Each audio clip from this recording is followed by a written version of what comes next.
Cantonment area की जो property है ये शहरी प्रॉपर्टी ही कहलाती है, यानी ये अर्बन प्रॉपर्टी होती है। और अगर कोई शख्स जो है वो कंटोनमेंट एरिया में प्रॉपर्टी खरीदता है और उसकी जो है वो रजिस्ट्री करवाना चाहता है, तो इस पर जो रजिस्ट्री के अखराजात हैं वो प्रॉपर्टी की मालिक के हिसाब से, यानी जो रजिस्ट्री में लिखे जाते हैं उस पर जो है वो लागू होते हैं, जिनमें जो स्टाम्प फीस है वो 1%, जैसे कि शहरी प्रॉपर्टी में स्टाम्प फीस जो है वो 1% ही लागू होती है। फिर जो रजिस्ट्रेशन फीस होती है वो अगर प्रॉपर्टी की जो मालियत है वो 5 लाख रुपए तक हो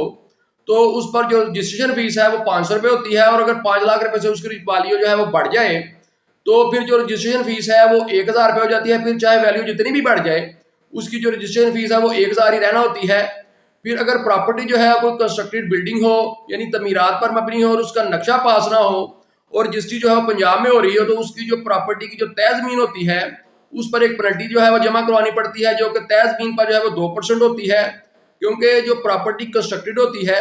उसकी जो कीमत है वो मलबे की कीमत अलहदा निकाल के और जो है तय जमीन जो है उसकी कीमत अलहदा निकाल के इकट्ठी कीमत बनाई जाती है। और वो जो कीमत होती है टोटल दोनों चीज़ों की जो कीमत होती है वो रजिस्ट्री में लिखी जाती है। तो इसलिए नक्शा पास ना होने की सूरत में जो पेनल्टी है वो सिर्फ जो है वो तय जमीन पर जो पड़ती है, जो कि 2% होती है। फिर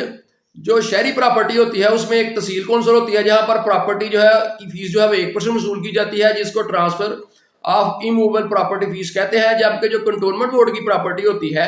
वो तहसील कौंसिल के अंडर नहीं आती। ये कंटोनमेंट एरिया की जो प्रॉपर्टी होती है ये मरकजी गवर्नमेंट के अंडर आती है और मरकजी गवर्नमेंट जो है इसको कंटोनमेंट बोर्ड के जरिए जो है वो कंट्रोल करती है। तो इसलिए जो तहसील कौंसिल की फीस होती है शहरी प्रॉपर्टी में, उसकी जगह कंटोनमेंट बोर्ड की जो प्रॉपर्टी होती है, यानी जो कंटोनमेंट एरिया की जो प्रॉपर्टी होती है उस पर जो है 3% जो है वो कंटोनमेंट बोर्ड वाले फीस वसूल करते हैं, जिसको transfer of immovable property fees जो है वो कहते हैं। तो इस 3% फीस के अलावा जो बाकी फीसें जो होती हैं, जिनमें तकाबला फीस जो होती है जो कि 100 रुपये है, जो कि बड़ी पुरानी फीस चल रही है, ये लागू होती है। इसके अलावा पंजाब में पंजाब लैंड रिकॉर्ड अथॉरिटी वाले जो हैं वो 1300 रुपये जो है वो एक सर्विस चार्जेस वसूल करते हैं रजिस्ट्री पे। जबकि जो कंटोनमेंट एरिया की जो प्रॉपर्टी होती है इसका इंतकाल तो होना नहीं होता, इसका जो है वो कंटोनमेंट बोर्ड के पास ही जो है इसका अंदराज हो जाना होता है उसके मुतलका रिकॉर्ड में प्रॉपर्टी की रजिस्ट्री की बुनियाद पर। तो इसलिए इस पर जो है कोई इंतकाल फीस जो है वो लागू नहीं होती। जबकि जो FBR वाले हैं वो हर रजिस्ट्री पर पूरे पाकिस्तान में 236K के तहत खरीदार से अगर वो फाइलर हो तो 3% और अगर वो नॉन फाइलर हो तो 10.5% जो है वो टैक्स वसूल करते हैं। और अगर जो प्रॉपर्टी फरोख्त कर रहा होता है, यानी जो सेलर होता है, अगर वो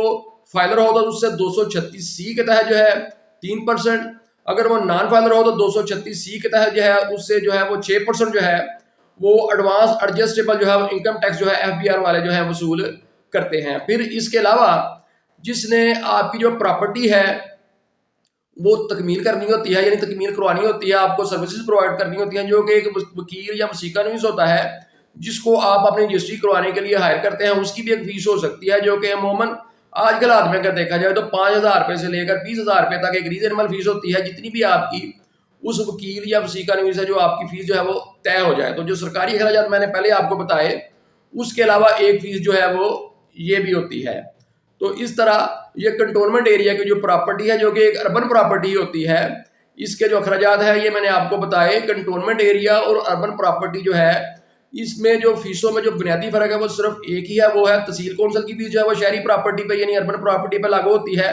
जबकि जो कंटोनमेंट एरिया की जो प्रॉपर्टी है उस पर तहसील कौंसिल की फीस लागू नहीं होती। कंटोनमेंट बोर्ड वाले अपनी फीस वसूल करते हैं जो कि 3% होती है, जबकि जो तहसील कौंसिल वाले शहरी प्रॉपर्टी में अर्बन प्रॉपर्टी में अपनी फीस वसूल करते हैं जो कि 1% होती है। इसके अलावा इनमें दीगर कोई फर्क नहीं, इनके तमाम अखराजात जो हैं इसके अलावा बिल्कुल सेम है।